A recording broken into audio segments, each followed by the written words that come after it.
ஆதியாகமம் 15:6.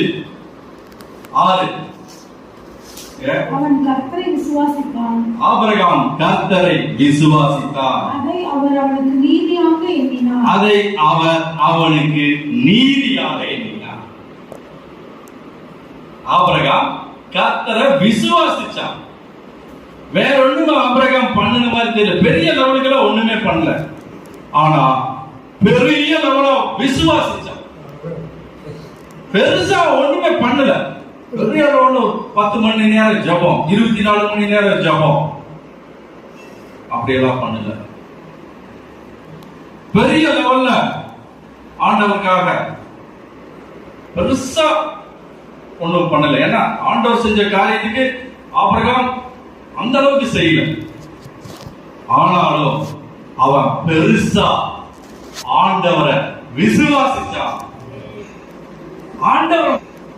ஆண்டவரை விசுவாசிச்சான்.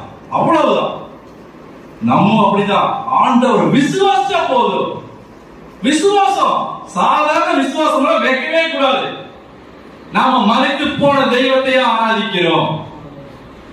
நம்ம உயிர்த்து போன தெய்வத்தையே ஆராதிக்கிறோம்.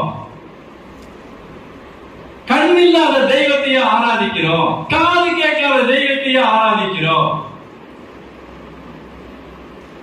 மூக்கில்லாத தெய்வத்தையே ஆராதிக்கிறோம். பேசாத தெய்வத்தையே நாம் ஆராதிக்கிறோம். நம் தெய்வம் பேசும் தெய்வம்.